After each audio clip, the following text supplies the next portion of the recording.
welcome. We are back once again on a Monday with a video for your viewing pleasure.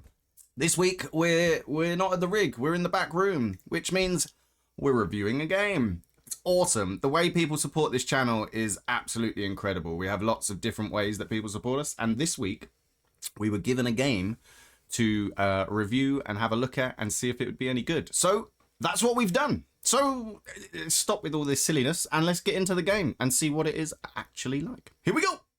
There we are. Parking Garage Rally Circuit is the name of this game, and this is what it is. I mean, that's exactly what it says on the tin, right? What else do you need explaining?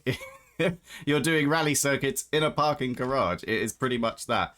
It's really fun though, actually. I've put about an hour and a half into this. As you can see, that's probably all you need. It is good fun though, and I loved when you first start it up, it gives you an option of choosing what sort of layout you want. You can either have it in old school like Sega Mega Drive system, you can have it in new version Switch, so it will look like it's a Switch game. You can have it in new emulator style PC mode, so it ups the graphics again. Very cool way of doing it. There are two lots of different tracks. You've got these 8 that come with the game, and then there's a DLC of 8 tracks as well, which are like in European cities rather than just American circuits. There are 3 cars in the game. You get this little one to start with, and you can choose different colors. It will change colors, which is pretty cool. It will change the livery. You can also change the liveries on them and make it your own thing. So you can, there is a bit of customization. You can change a number as well on the side. You can see on the side here, we can pick our own number. So very basic, but very cool. And then you just go through and pick your tracks. There are 8 tracks, like I say. Each one is a bit different. You've got some spirals, you've got some loops, you've got some indoors, you've got some outdoors. There's a bit of everything. It's pretty fun. Yeah, you want to... If you accelerate at set, you get a boost off of the line, which is really handy. And then it just becomes a drifting game. It's literally how long you can drift for. It's a bit like Mario Kart. You need to keep this game in the drift at all times to get any sort of speed. There are other cars on track, but they're ghosted. You get the gold, the silver, and the bronze medal. There is some weird physics. But it's interesting. It's a cool little game. You've definitely got to keep it in the boost, though, as you can see. If you fall out of boost, you become very, very slow. If you hit something, you become slow. Yeah, and then you just go through. So you just do all 8 tracks. And once you've done all 8 tracks, you then unlock a new car. This is the second car. This is the... I think they call this the medium. There's a light, a heavy, and a medium. Oh, sorry. There's a light, a heavy, and an ultra. This is the ultra car, which is basically just the first car with a lot more power. For instance, you can see on the same track, the first car suits it perfectly. The other cars are a bit too quick and a bit too heavy. As you can see how much more we jump over that first jump and how much more speed we can get. So yes, the other 2 cars, and then it just takes you out of the track. So the other 2 cars are a lot quicker and a lot harder to control because the tracks stay the same. And as you can see, some of the physics can be a bit messed up from time to time. So it definitely gets harder the different cars you go up. One thing I really like in this is the music. I am a massive fan of the music in this. I think it's really good.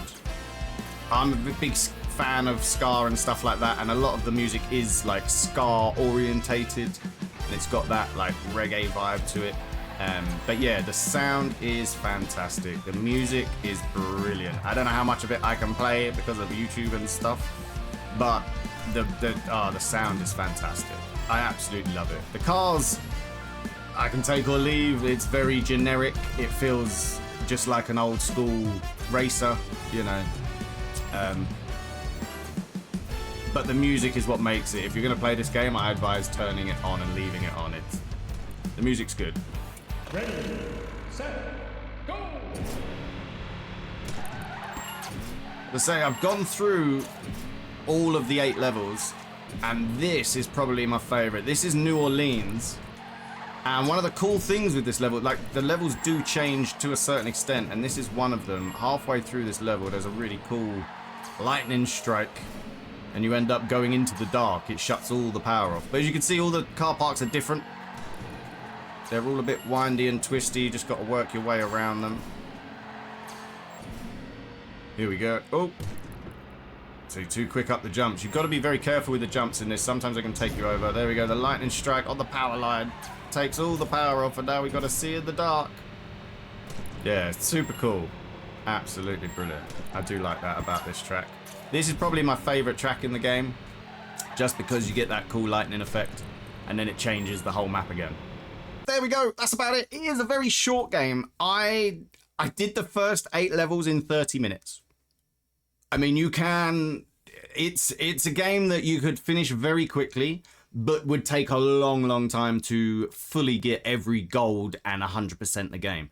This is a very much an old school game, in the sense that older games were very difficult, actually, but they weren't very long, and you didn't have very many of them like we do today. The choices weren't quite there, but the games used to be harder, so they would take longer to complete. And I think that's what this game is. The first level, very easy. You enjoy it. It's really cool. The second car gets a bit more difficult, and you've got to really start thinking about the game and learning the mechanics. And the third car, this car on screen now, is so fast that you really have to know what you're doing, and that's where you master the game, because it's so easy to be so quick and drop it and crash and lose your time. So yeah, it's a difficult one. It's so old school that I love it. I think it's great if you've got a bunch of mates and you've got a night, maybe you've got 3 hours to have a laugh, maybe you've got an hour on your own. If you're waiting for a plane or you're waiting for a train and you got a Steam Deck, this would be perfect. Just have a few laps, do something like that. It's a great game for that. If you're a serious sim racer, this might not be the game for you.